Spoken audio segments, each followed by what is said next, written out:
ndewo ndị be anyị ekene m unu ya bụ afọ Igbo Amaka TV afa nka bụ nwata Amarachi oge anyị nọ kịta na bụ oge ngirigi n'ihe na-emegasị n'obodo abịago m ọzọ inye unu ọtụtụ akụkọ na-emegasị n'obodo ndị be anyị onye na-achị Rivers steeti nke ji gọvanọ Wike Nelson wee malụ apụtago wee si na ọ bụrụkwa nyanwa kpọgalụ ndị otu PDP na onye na-apụtalụ ndị otu PDP bụ Atiku Abubakar na ọbụkwa nyanwa kpọgalụ fa wee jee ụlọikpe o kwuru nke a na inauguration anwelu na Rivers State House of Assembly.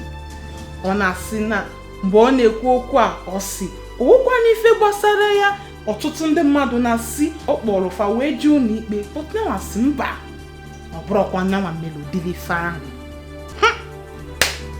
Akụkọ ife dị na ndọrọ ndọrọ ọchịchị o sikwara ike ma na-atọ ụtọ. 2023 ndị bayi ga-adịkwa kpokpo ekpo ka anyị na-aga n'ihu nnọọ.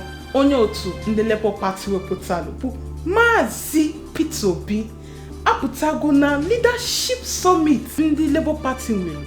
O kwuru wee sị na enwere obodo a na-akpọ Nigeria mana enwero ndị a na-akpọ Nigerians n'ime ya.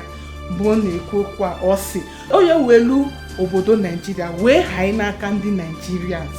Ndị be anyị ka anyị na-enenu ka anyị mara na okwu maazị a kwuru oyemia na nne ka ọ nọ na ihe ndọrọ ndọrọ ọchịchị.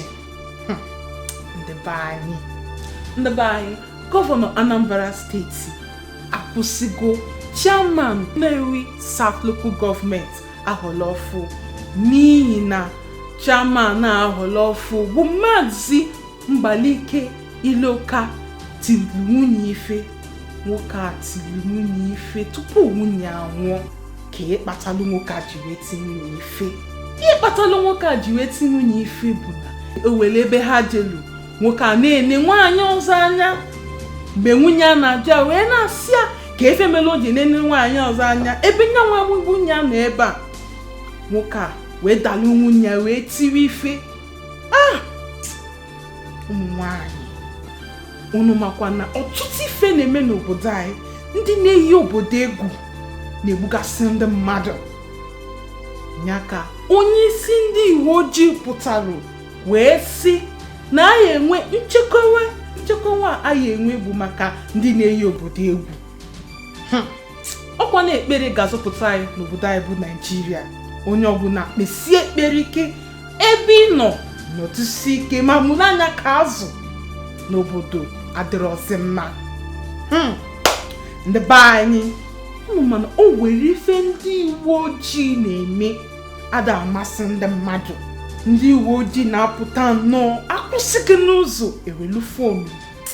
Ndị uwe ojii na-apụta nnọọ akwụsịghị n'ụzọ ewelu ekwentị gị wee na-ekiri ife dị n'anụ tupu onye ahụ ekwu okwu asị na onye ahụ melụ gịnị na onye ahụ emego alụ. Ya ka onye isi ndị uwe ojii pụtalụ wee sị odile agwa amandizi na agwa ndị uwe ojii na-akpa dịrọ mma. O wee pụta wee nwee ihu wee sị onye uwe ojii ejidelu were ekwentị mmadụ wee na-ekiri ife dị n'anụ a ga-ewepụ onye ahụ n'ọlụ.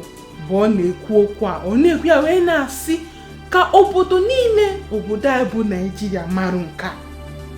Ndị be anyị na-afụgonu onye uwe ojii ama mpụtasị kịta na wee kwụsị gị n'ụzọ wee sị gị weta ekwentị gị ma ọ weta nke a ọ bụrụ n'ọrụ ya. Chelunu ndị be anyị ka njụke na ajụjụ a iwu a onye isi uwe ojii tiri ọ ya dị ile. Biko unu zaa ajụjụ a unu jee ebe tiri comment section ebe anyị delu comment wee kwuo obi gị ka ọ ha n'otu a n'ọnụ. Mbọsị ọzọ mma ewetakwala unu akụkọ ọzọ na-ewu ewu n'obodo anyị bụ Naịjirịa. Biko ndị be anyị tinye aka ebe etiri subscribe ma subscribe ọla anyị. Ihe aka bụ afọ Igbo Amaka TV. Afa nka bụ nwata Amarachi ka ọ dịnụ esi ọzọ.